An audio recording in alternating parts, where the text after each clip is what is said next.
Hey, you may or may not have heard, we are in the midst of planning our first ever film festival, and we could not be more excited with our promotional artwork done by Capt Cushion.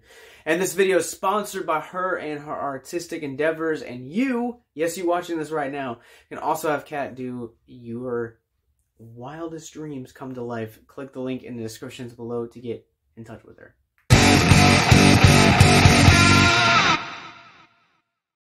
What's going on? Welcome to Victims and Villains. If you guys are new to our content, we create content like what you're watching right now, simply to educate and engage individuals like yourselves, mental health awareness, and suicide prevention through pop culture. My name is Captain Nostalgia. I am a writer, podcaster, and our film festival director for our festival, Horrific Hope. If you guys would like more information about this year's lineup, more about what we do, all of our podcasts, movie reviews like this, social media links, Patreon, and most importantly, our mental health resource library. All of that can be found in the show notes below.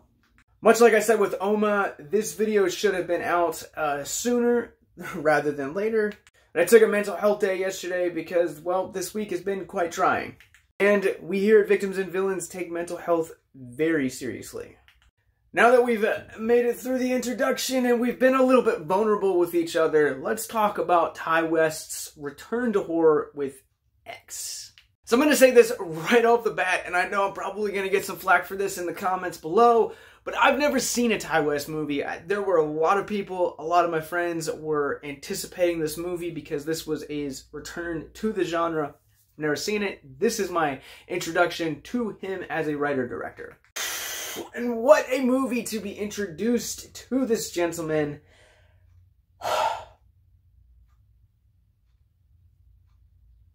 So X tells the story of a group of filmmakers that are setting off to rent a farmhouse in order to film their latest project. And in slasher movie fashion, they get picked off one by one. Begin off by saying that this movie is supposed to be a throwback to 70s, 80s slashers, and boy howdy do they deliver on that. I'm not even talking about how unsettling, that's the word I'll use, this movie is. It makes all of those elements strike just a little bit deeper simply because of, man, how much just how gorgeous this movie looks. Elliot Rocket is the cinematography on this movie, and this film is just absolutely breathtaking. Like, it is probably one of the most stunning visual experiences I've had with a horror movie in quite some time. Now, when it comes to the genre, my personal favorite era of horror is the 80s, and this takes place in 1979.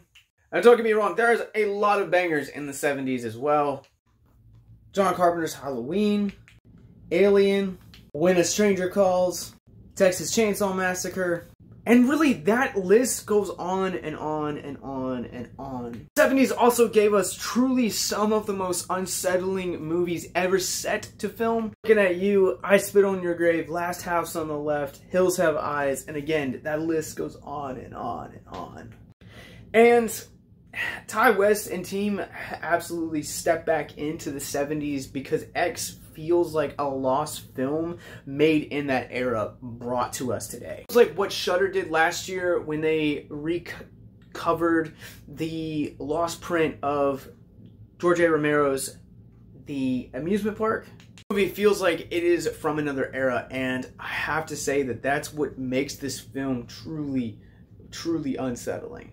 To some of the films that I had previously talked about in I Spit on Your Grave, Last House on the Left, Hills Have Eyes, those three, even throwing in Black Christmas as well. Those films so disturbing is actually their boldness in delivering the stories that they were trying to tell. And Wes absolutely gives us that same feel here with X. Like, this is a story that once the elements of the slasher start to begin to take shape, it feels like it feels like a lost film from that era. So many things I can't unsee. X is ambitious, it's stunning, and it's disturbing. I will say it is one of the more disturbing films I've walked out of more recently. And somewhere along the ways, you can't help but feeling sympathetic for the killers. For as much as I was truly disturbed by a lot of the content that was going on when they were on the screen, I couldn't help but feel empathy for them, because at the end of the day, as we'll talk about here in the mental health moment, we're all just looking for love. We're all just looking for acceptance, and the fact that that is kind of the killer's motivation in this, without spoiling too much, is truly something that kind of makes this a different viewing experience than we've ever seen.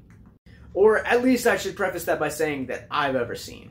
And I'm also going to say this right across the board, the acting in this, again, not one performance is wasted. Brittany Snow, Kid Cudi, Jenna Ortega, Martin Henderson, Owen Campbell, and I'm going to throw this out there, Stephen Uri. These performances are immaculate. Like, there's no performance that is wasted, but I will say that Mia Goth gives the performance that truly stands out for this movie. This is a minor spoiler. I don't know if it is or not. It's out there. Mia Goth actually plays 2 roles in this movie. She plays the protagonist and antagonist. The protagonist, Maxine, in this, and she does a fantastic job bringing this character to life, being her one of the most unique final girls that we've seen in a long time. But on top of that, she also goes through prosthetics and becomes our antagonist, Pearl. And she does a dynamite job. Like, I just want to throw this out there. She just steals the show. She commands every ounce of screen time that she is on. She just is just electric. The show is paced really well too. I found myself kind of, I'm always a little bit hesitant when slashers run over 90 minutes. I don't know, I guess the 80s ruined me.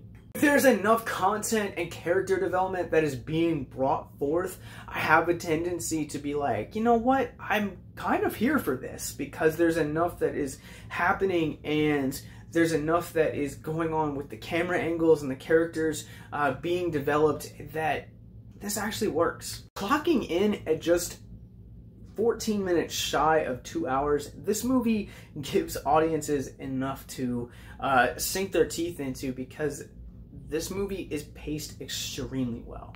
On top of that, you can't help but feel just mesmerized by the scenery. You can't help but be stunned by the performances in this. And once this film kind of goes into slasher territory, all bets are off the table. This is one of the best slashers I've seen in a really long time.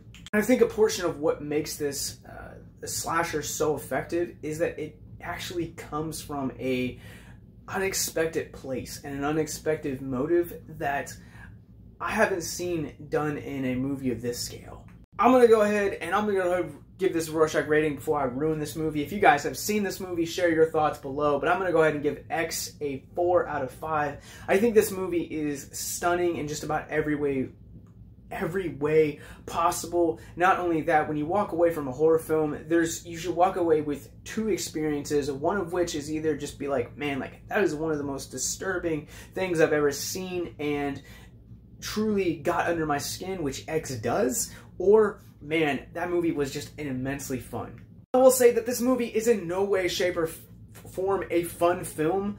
There is a lot that digs underneath your skin and just stays with you long after the credits.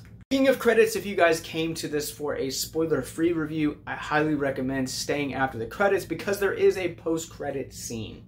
But let's talk about mental health. This is the point in the video we call Mental Health Moment. If you guys are new to our content, Mental Health Moment is where we will take a theme of mental health from the movie which we are reviewing, talk about it for a few moments, and hopes to deconstruct the stigma surrounding mental health.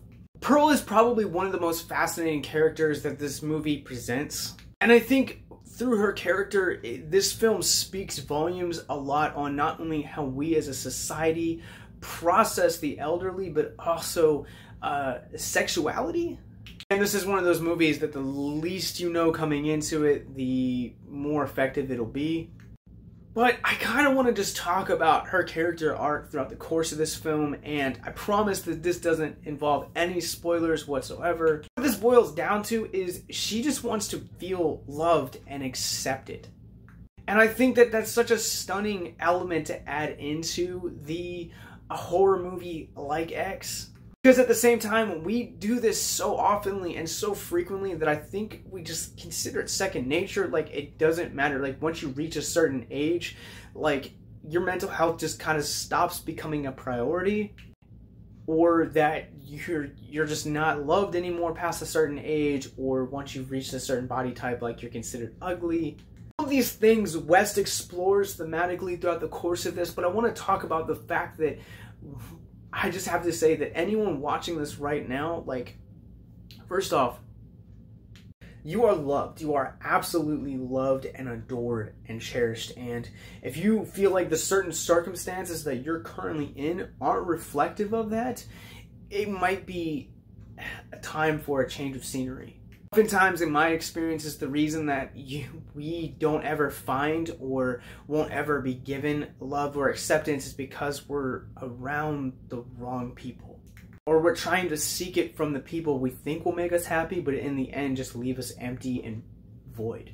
I really want to address that for just a few moments, because I think there's a lot to say about how we process not only age, but also the standards of beauty. Because both of those things, if they are discriminatory or they're given to someone, honestly, it can bring someone down in a mental health space and kind of make them feel really useless. It can bring upon depression, alcoholism, drug abuse.